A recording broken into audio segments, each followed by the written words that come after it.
aujourd'hui dans un nouvel update lecture où je vais avoir 3 nouvelles lectures à vous présenter. Alors on va pas tarder, on commence de ce pas.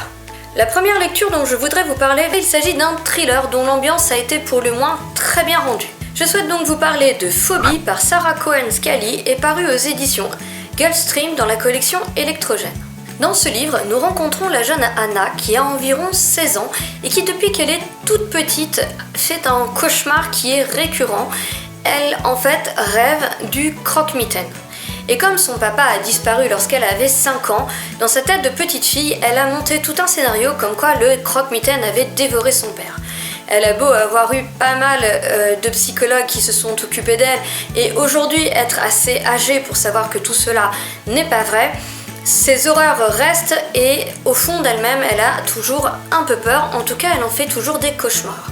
Chaque nuit, le même cauchemar revient, mais un matin, alors qu'elle va se réveiller, elle va se rendre compte que son cauchemar est peut-être devenu réalité. Car en effet, Anna a été enlevée et elle est séquestrée dans un sous-sol. Va commencer alors pour elle une étrange quête afin de pouvoir faire la différence entre la réalité et la fiction, savoir si ces cauchemars ne sont que des cauchemars ou s'il y avait un fond de vérité à tout cela. J'avoue que ce livre m'a particulièrement plu puisqu'il nous emmène du début à la fin dans une atmosphère qui est vraiment prégnante et aussi quelque peu anxiogène. De plus, l'auteur nous ficelle un scénario qui fait que, sincèrement, même lorsque l'on pense avoir trouvé, eh bien finalement on ne sait absolument pas où l'on va et on se rend compte que, en fait, l'auteur nous a menés en bateau du début à la fin. Alors lorsque vous allez lire la 4e de couverture, vous verrez que elle vous promet non seulement un thriller, mais aussi des contes de fées. Et là aussi je suis d'accord. Et oui, car en plus du croque-mitaine, vous retrouverez en effet quelques sombres références aux contes de fées. Sombre ou moins sombre, c'est à vous de choisir d'ailleurs. Cela vous promet aussi de l'anticipation et encore une fois, en effet, vous retrouvez ça. Alors, peut-être pas dans l'espace-temps parce qu'il ne me semble pas que cela se passe dans un futur proche, mais plutôt à notre époque, mais plutôt dans le fait qu'ici, il y a des techniques, je vous en dirai pas plus, voilà, simplement il y a des techniques que l'homme est capable de manipuler où on n'en est pas encore arrivé là dans la réalité. Et d'ailleurs, l'auteur nous met une note en fin de livre pour nous expliquer tout ceci et j'ai vraiment apprécié ce petit plus. Enfin, la 4e de couverture vous promet de l'horreur et sincèrement, si vous êtes un petit peu sensible de ce point de vue-là, oui, vous trouverez votre compte aussi. Moi, je ne suis pas flippette, mais j'ai vraiment apprécié cette atmosphère ô combien anxiogène et la façon dont l'auteur vous emmène tout le temps de manière très cadencée dans son histoire. Donc certains chapitres s'intéressent à Anna, prisonnière, et c'est à travers sa voix que nous allons suivre en fait ses péripéties, sa séquestration et aussi la quête de réponse à toutes les questions qu'elle se pose, puisque en fait elle va essayer de voir si toute cette histoire aura un lien avec la disparition de son père 11 ans plus tôt. Mais bien au-delà de ça, évidemment, vu que la jeune fille a disparu, eh bien il va y avoir une enquête et nous allons aussi suivre le commandant Ferreira et qui va se retrouver épaulé bien malgré lui par le professeur Fournier qui en fait était le psychiatre d'Anna. Et à ce titre, c'est vrai qu'il connaît quand même pas mal de choses sur la jeune femme et il souhaite donc apporter son aide au commandant. Les personnages ici sont fort intéressants et notamment le commandant Ferreira que j'ai vraiment apprécié, d'autant que le pauvre se fait mener en bateau autant que le lecteur et je dois avouer que j'ai fortement apprécié le fait qu'un personnage se fasse autant mener en bateau que moi et ne connaisse pas toutes les ficelles de cette intrigue. Le professeur Fournier, lui, est beaucoup plus haut en couleur. C'est un personnage ô combien charismatique, certes, mais aussi loufoque et, je pense, un peu frappadingue. Mais il a aussi toute sa place dans cette histoire et sincèrement, c'est un personnage que j'ai adoré suivre. Alors ce livre va vous emmener avec un dynamisme omniprésent dans une aventure qui sera tantôt oppressante, tantôt mystérieuse, mais toujours envoûtante et addictive. Et croyez-moi, une fois que vous aurez commencé ce livre, vous ne serez pas prêt de le reposer, en tout cas jusqu'à ce que la dernière page soit tournée. Et je peux vous garantir que d'ici là, vous aurez votre compte de surprise. Alors attention tout de même, il faut appréhender ce livre avec une certaine ouverture d'esprit, puisque dans les révélations, vous allez trouver quelques points qui vont vous demander justement cette ouverture d'esprit et qui auront rapport avec le côté anticipation dont je parlais au début de cette chronique vidéo. Je sais que cela a posé problème à certains. Moi personnellement j'ai vraiment adoré, d'autant que je ne m'y attendais pas, mais alors pas du tout. J'ai donc su apprécier ce livre à sa juste valeur. et pour moi sa juste valeur c'est de le qualifier tout simplement de petite pépite. Alors si vous aimez les thrillers et que vous savez être ouvert d'esprit, surtout n'hésitez pas et foncez, c'est vraiment un livre à côté duquel il ne faut pas passer.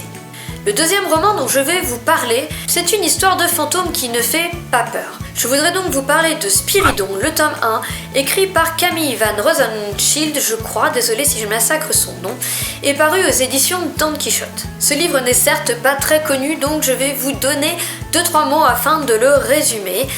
Nous allons rencontrer Victor, qui a 18 ans et qui est un Français de souche, mais qui va se retrouver, pour des raisons que je vous laisse découvrir, propulsé à Moscou, et malheureusement il va se mettre dans une bien vilaine situation puisqu'il sera laissé pour mort sur le bord de la route. Il va être tiré de là par une vieille femme du nom d'Olga, une tzigane, qui acceptera en fait de prendre soin de lui en échange d'un travail. Elle demandera à Victor un petit travail de rien du tout chez elle, qui consiste en fait simplement à scanner des documents de sa bibliothèque. Donc Victor pensait que sa vie pourrait s'améliorer peu à peu jusqu'à ce que Olga ait la très mauvaise idée de décéder dans son lit et de laisser sur les bras de Victor son appartement, mais aussi les 5 fantômes qui y vivent. Alors Victor n'était absolument pas au courant de l'existence de ce fantôme et autant vous dire qu'il va tomber des nues lorsque ces 5 créatures vont se présenter à lui comme étant des spiridons. Alors les spiridons en fait n'ont d'humain que leur apparence, puisque dès que vous essayez de les toucher, ils n'ont strictement aucune substance et c'est ainsi que vous apercevez très vite qu'ils ne sont pas normaux et qu'ils sont des fantômes. Alors évidemment, passer inaperçu dans la rue avec ça, c'est plutôt compliqué.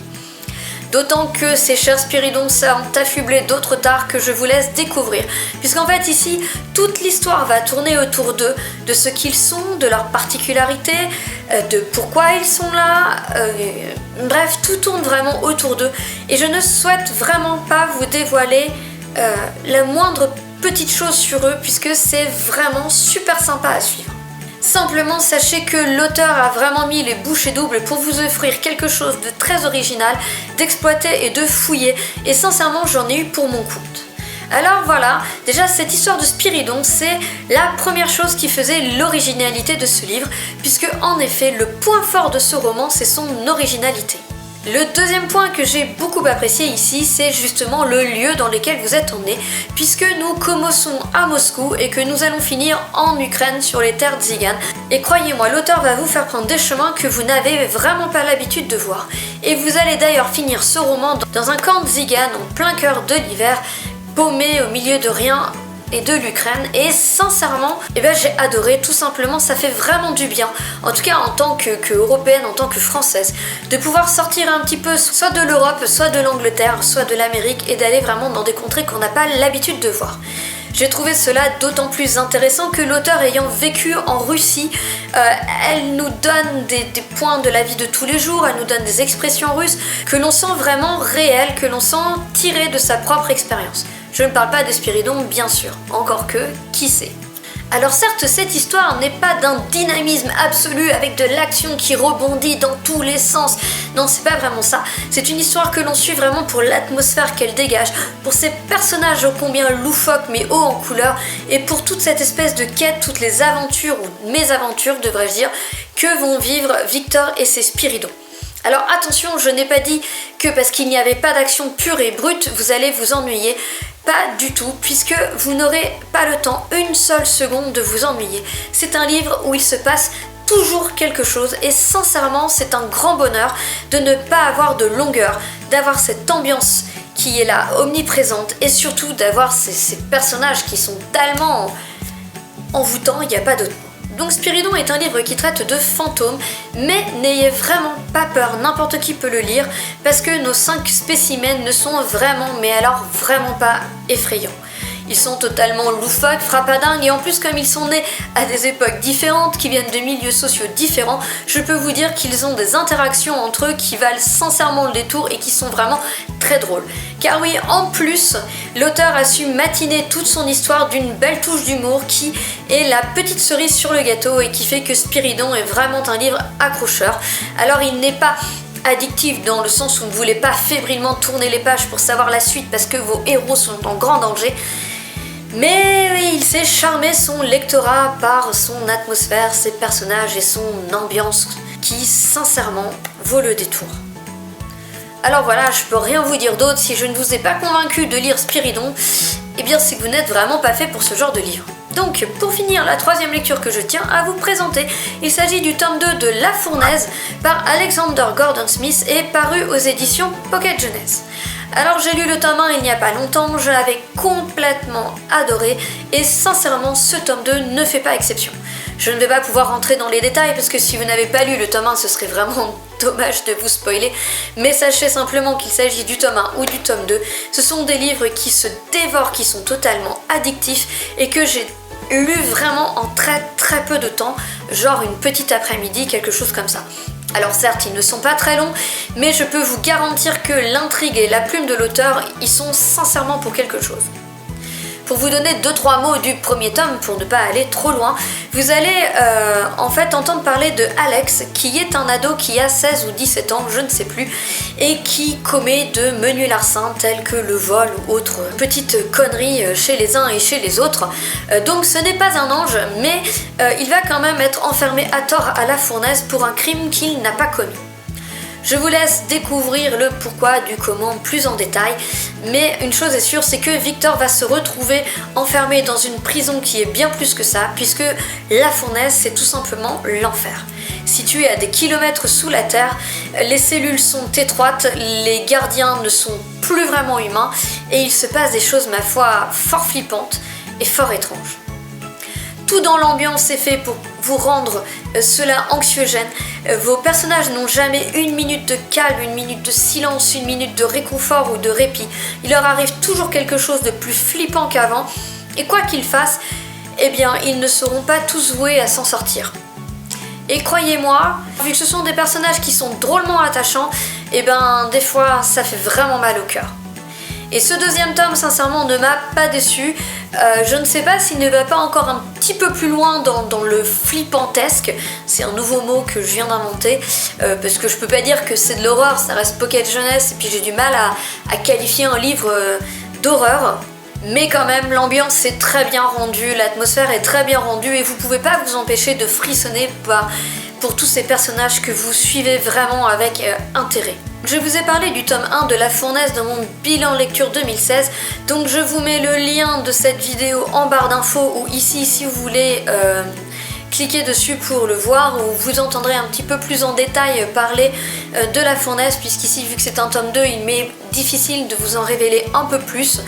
Sachez seulement que j'ai vraiment adoré ces deux tomes, qu'en France il y en a malheureusement que 3 de sortie, que j'espère que ce sera une fin. Je vais le lire relativement vite je pense, donc je pourrais vous en dire un petit peu plus.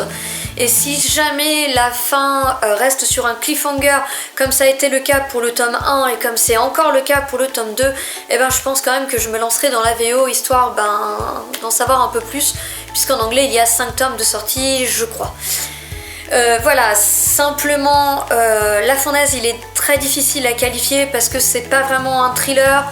Ouais, si on peut le qualifier de thriller horreur, mais ça reste du young adult. C'est un young adulte qui se dévore, qui est totalement original, qui a des personnages attachants, qui a un univers de dingue, de folie, qui est oppressant. Vous voyez jamais la lumière du jour et vos personnages non plus. Et sincèrement, c'est un livre qui vaut vraiment le détour. Je ne peux que vous encourager à le lire. Voilà les amis, cette update lecture a plutôt été positif puisque j'ai vraiment lu 3 bons livres dernièrement et ça fait du bien de pouvoir vous donner des chroniques positives et de ne pas avoir à mitiger mes avis et de pouvoir vous dire oui vraiment j'ai aimé, allez-y lisez-le. Moi c'est ce que je préfère, donc là pour le coup je suis vraiment ravie de cette update lecture. Sur ce, je vais vous laisser, je vais vous souhaiter de très bonnes lectures et je vous dis à bientôt dans une prochaine vidéo. Ciao, bye!